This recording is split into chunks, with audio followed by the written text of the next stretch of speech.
ब्रजभूषण जी और पंडित जी अभी अभी मार्केट से लौटे हैं। इतनी भीड़ भाड़ कि उनको तो घबराहट ही होने लगती है। बहुत कोशिश करते हैं कि मार्केट ना जाना पड़े, लेकिन फिर भी अब महीने में 1-2 चक्कर तो लग ही जाते हैं। आज भी कुछ बहुत जरूरी काम से जाना पड़ा। गीता पढ़ते पढ़ते पंडित जी भी फिलोसोफर हो गए हैं। सारा दिन हर बात के पीछे की फिलॉसफी ढूंढते रहते हैं, लेकिन डिस्कस बस उनके साथ ही करते हैं जिनका उसमें कुछ इंटरेस्ट होता है। बिना इंटरेस्ट के किसी को ज्ञान देना मतलब उस ज्ञान की बेइज्जती करना ही होता है। आज मार्केट में एक बहुत पुराने जान पहचान वाले एक इंसान मिल गए। पहले तो पंडित जी उन्हें पहचान ही नहीं पाए, लेकिन जब उनके बार बार कहने पर दिमाग पर जोर डाला तो याद आया कि हाँ, ये तो वर्मा जी हैं। अरे वही जिनकी शहर में मशहूर मिठाई की दुकान है। सुना है अब तो ऐसी कई दुकानें शहर के अलग अलग हिस्सों में खोल ली हैं। जब इनकी एक ही दुकान हुआ करती थी तब ये उसी दुकान पर बैठते थे और पंडित जी अक्सर वहां से मिठाइयां वगैरह खरीदते थे। अब तो वर्मा जी वहां नहीं बैठते और पंडित जी खुद भी बाहर का कुछ नहीं खाते। पिछले कुछ सालों से एकदम सिंपल लाइफस्टाइल जी रहे हैं पंडित जी और उनकी पत्नी सरला जी। हालचाल पूछने के बाद वर्मा जी पंडित जी को जबरदस्ती अपनी शॉप पर ले गए। पंडित जी जाना तो नहीं चाहते थे, लेकिन वर्मा जी ने इतने प्यार से उन्हें बुलाया कि मना न कर सके। जब तक पंडित जी के बच्चे छोटे थे तब तक तो वो वर्मा जी से लगभग रोज ही मुलाकात करते थे, क्योंकि बच्चे रोज कुछ न कुछ फरमाइश ही किया करते थे। अब इतने साल बाद मिलना हुआ तो वर्मा जी बहुत खुश हो गए।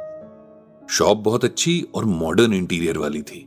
पंडित जी ने बहुत तारीफ भी की। वर्मा जी बोले कि उनकी बड़ी बहू इंटीरियर डिजाइनर है, उसी ने सब डिजाइन किया है। इसके बाद बच्चों के बारे में बातचीत शुरू हुई। वर्मा जी की 2 बेटियां हैं जो अब शादीशुदा हैं और एक बेटा है जो वर्मा जी के बिजनेस को एक्सपैंड कर रहा है। अब तो उसने ऑनलाइन ऑर्डर्स लेने भी शुरू कर दिए हैं, वर्मा जी ने बताया। पंडित जी ने उनके परिवार की इस ग्रोथ पर खुशी जाहिर की। और वर्मा जी, आपके छोटे भाई साहब कैसे हैं? दरअसल पंडित जी का वर्मा जी के छोटे भाई से ज्यादा अच्छा रिश्ता था, क्योंकि वे दोनों लगभग हमउम्र थे और दुकान पर भी ज्यादा वर्मा जी के भाई ही मिला करते थे। कई साल हुए उनका स्वर्गवास हुए, वर्मा जी ने बेहद दुखी स्वर में कहा। क्या? कैसे? पंडित जी को विश्वास नहीं हुआ। लंबी कहानी है ब्रजभूषण जी, वर्मा जी ने कहा। उसके बाद वर्मा जी ने एक कहानी सुनाई जिसे सुनकर पंडित जी हैरान रह गए। वर्मा जी ने बताया कि जब उनकी शहर में एक ही दुकान थी तब सब सही चल रहा था। यह दुकान उनके दादा की बनाई थी और उनकी मार्केट में एक अच्छी रेपुटेशन थी। उनके पापा के बाद अब वे दोनों भाई इसे चला रहे थे और सब ठीक भी चल रहा था। वर्मा जी के छोटे भाई ने अपनी मर्जी से कभी शादी ना करने का फैसला किया था। वैसे तो वर्मा जी, उनकी पत्नी और सभी रिश्तेदारों ने उन्हें कन्विंस करने की पूरी कोशिश की, लेकिन वे नहीं माने। इसीलिए सबने एक टाइम के बाद उनके डिसीजन को एक्सेप्ट कर लिया था। अब वर्मा जी के बेटे ने दुकान पर बैठना शुरू कर दिया था। उसने शहर में ही शॉप की ब्रांचेस खोलने की इच्छा जाहिर की, जिस पर हम दोनों भाइयों को ऐतराज था। वो इसलिए क्योंकि अभी तक हम अपनी निगरानी में सब कुछ तैयार करवाते थे, सामान की क्वालिटी पर पूरी नजर रखते थे और इसी वजह से हमारी ब्रांड वैल्यू भी थी। अगर और ब्रांचेस भी होंगी तो ये क्वालिटी मेंटेन रखना मुश्किल हो जाएगा। लेकिन मेरे बेटे ने हमारी एक बात नहीं सुनी। आखिर उसकी जिद के आगे हमें झुकना पड़ा। उसने एक के बाद एक 4 ब्रांचेस खोल ली और हम सब पर काम का प्रेशर बहुत ज्यादा बढ़ गया। उसे बिजनेस में प्रॉफिट देखना था, लेकिन हमें साथ में अपनी फैमिली की रेपुटेशन भी बचानी थी। मेरे भाई की हेल्थ ठीक नहीं रहती थी। हमने उसका ट्रीटमेंट इस शहर के सबसे महंगे हॉस्पिटल में करवाया, लेकिन कोई फायदा नजर नहीं आ रहा था। जब सब तरह का इलाज करवाने के बाद भी कोई फर्क नहीं पड़ा तो मेरे भाई ने एक इच्छा जाहिर की कि वो अपनी जिंदगी के आखिरी दिन बनारस में बिताना चाहता था। मैंने अपने बेटे से कहा कि हम दोनों भाइयों को बनारस भेज दे, लेकिन मैं खुद भी अच्छी सेहत में नहीं था। इसीलिए बाकी फैमिली ने मेरे जाने पर ऐतराज जाहिर किया, लेकिन मेरा बेटा खुद भी जाने को तैयार नहीं हुआ। उसे अपने बिजनेस के लॉस का डर था।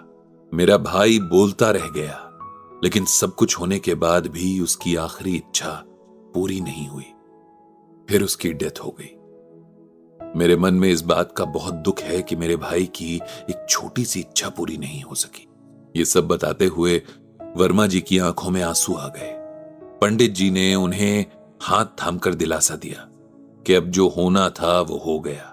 आप अपने भाई की आत्मा की शांति के लिए प्रार्थना करें और अपना मन भगवान के चरणों में लगाएं।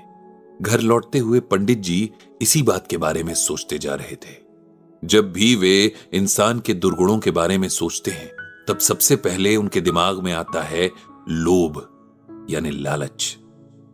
ये एक ऐसा दुर्गुण है जो इंसान को अच्छे बुरे की पहचान करना भुला देता है।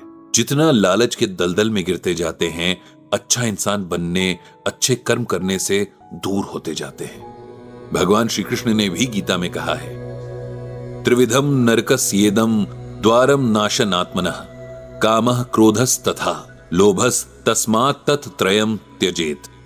इसे सिंपल वर्ड्स में ऐसे समझिए कि भगवान ने 3 बातों से बचकर रहने को कहा है, क्योंकि ये 3 अवगुण हमें सीधे नर्क में ले जाते हैं, या यूं कह सकते हैं कि हमारी लाइफ को नर्क बना देते हैं। ये 3 अवगुण हैं काम यानी कुछ पाने की लालसा, गुस्सा और लालच। ये सब बुराइयों की जड़ है। भगवान ने श्लोक में कहा है कि अगर अपनी भलाई चाहिए हो तो इन तीनों से हमेशा दूरी बनाकर रहनी चाहिए।